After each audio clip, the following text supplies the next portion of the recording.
छात्रों, आज हम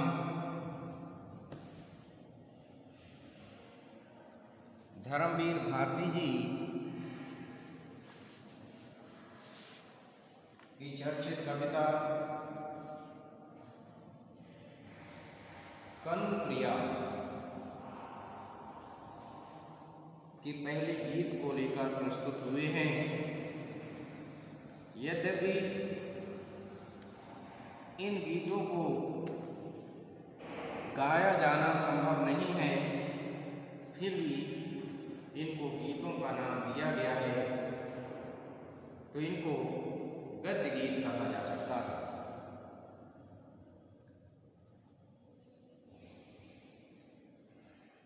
इस पहला जो गीत है, इसके कुछ अंश की चर्चा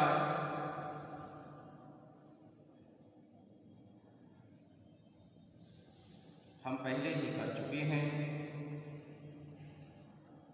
इसका शेष जो अंश है वो आज आपके समक्ष प्रस्तुत है।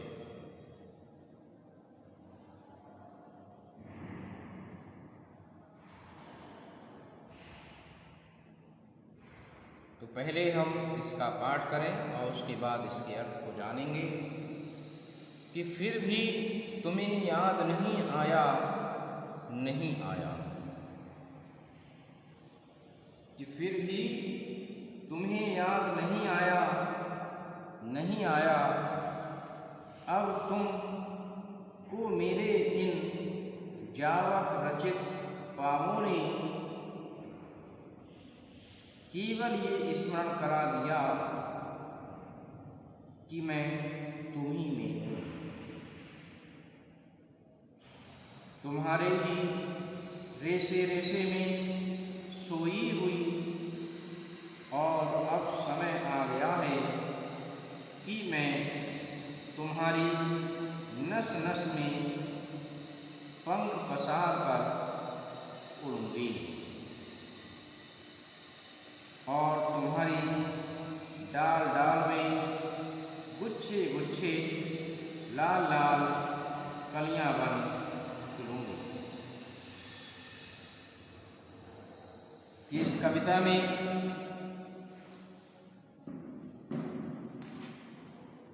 जो वृक्ष हैं, ये वृक्ष कनुप्रिया अर्थात कृष्ण की प्रिया राधा की प्रतीक्षारत हैं, और राधा जी इस बात को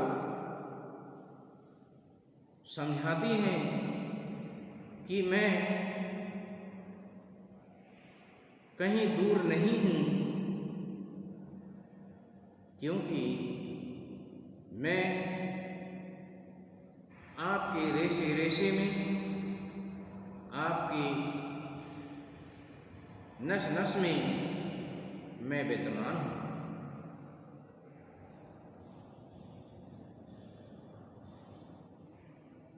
यह बात राधा जी वृक्षों को, विशेष रूप से अशोक के वृक्ष को यह बताती हैं। और इसके बाद वे कहती हैं कि फिर भी तुम्हें याद नहीं आया, नहीं आया, कि तुम इस बात को नहीं समझ पाए कि मैं तुम्हारे अंदर मौजूद हूँ। तुम्हारे हर नस नस में, तुम्हारी हर टहनी में, हर पत्ते में, हर कोपल में, हर जगह में मौजूद हूँ। फिर भी तुम्हें याद नहीं आया, नहीं आया, फिर भी तुम इस बात को नहीं समझ पाए कि मैं तुम्हारे अंदर विद्यमान हूँ।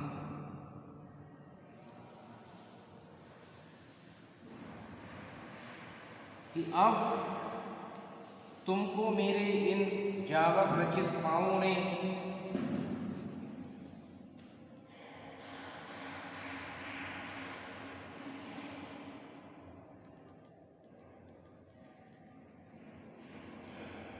कि अब तुमको मेरे इन जावक रचित पाँवों ने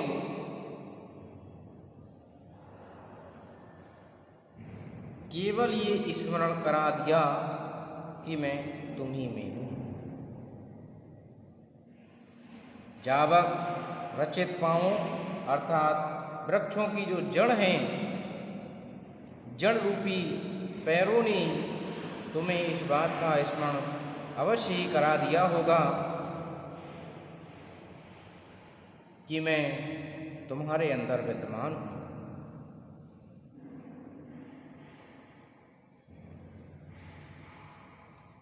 तुम्हारे ही रेशे रेशे में सोई हूँ,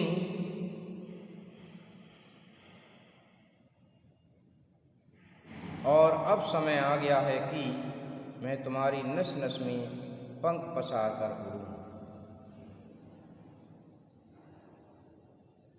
कि अब समय आ गया है कि मैं तुम्हारी नस नस में पंख पसार कर उड़ूं, अर्थात जो पुष्पहीन और कोपलहीन जो पौधे हैं उनमें अब नई नई कोपलें निकलेंगी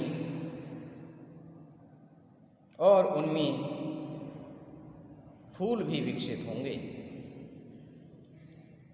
और तुम्हारी डाल डाल में गुच्छे गुच्छे लाल लाल कलियां बन खिलूंगी।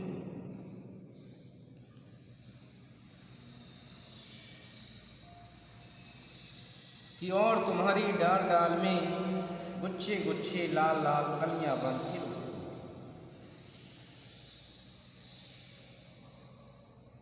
कि राधा जी कहती हैं कि अब वह समय आ गया है कि मैं तुम्हें इस बात का एहसास कराऊं कि मैं तुम्हारे अंदर मौजूद हूँ और अब मैं प्रत्येक डाल पर गुच्छों के रूप में, कलियों के रूप में मैं तुम्हारे अंदर ही विकसित होंगी।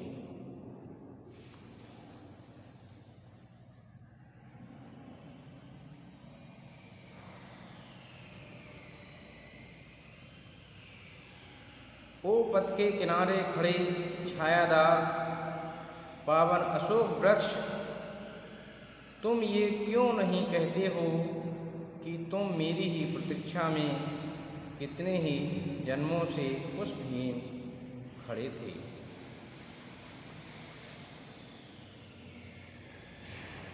ओ पथ के किनारे खड़े छायादार पावन अशोक वृक्ष। पथ कहते हैं रास्ते के लिए, कि रास्ते के किनारे खड़े हुए छायादार पावन कहते हैं पवित्र अशोक वृक्ष, तुम ये क्यों नहीं कहते हो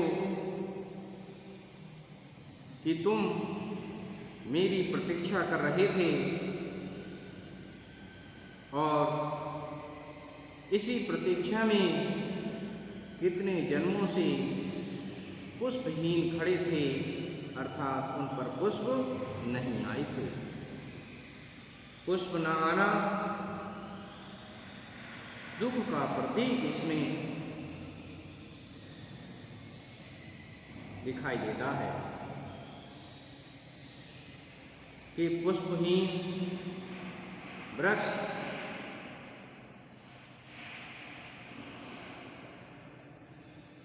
सुख रहित व्यक्ति की भांति होता है। जिसको सुख प्राप्त नहीं होता है उसे दुख प्राप्त होता है।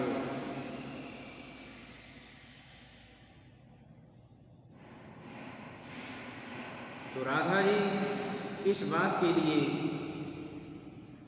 कहती हैं कि अब वह समय आ गया है कि मैं एक एक रेशे में,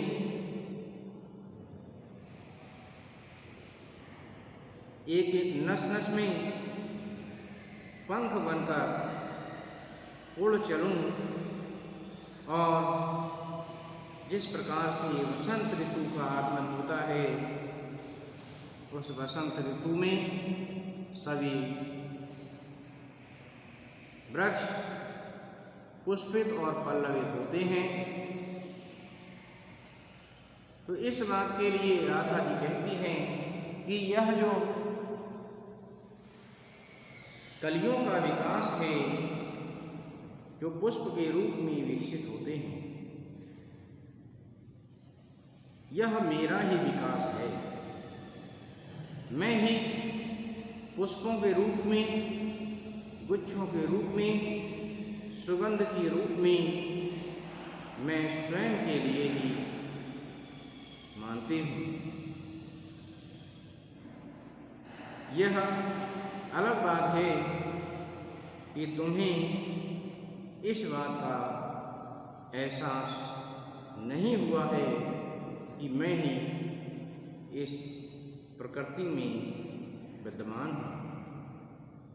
तो इस कविता के माध्यम से भारती जी ने राधा जी के लिए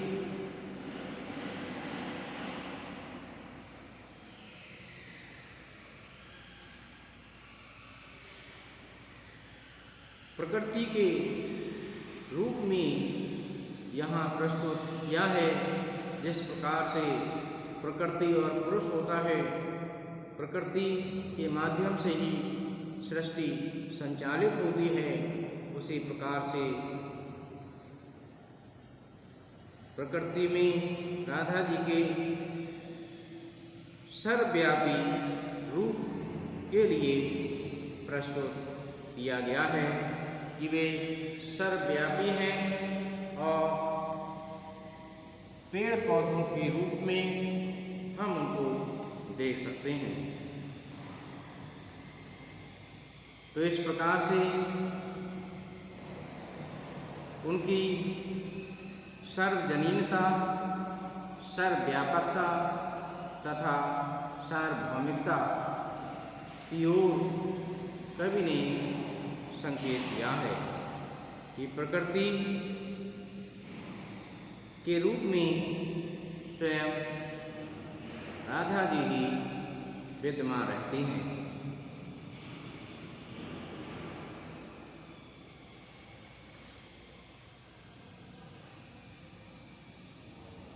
मैं समझता हूँ कि छात्रों आपने इसको अवश्य समझा होगा। धन्यवाद।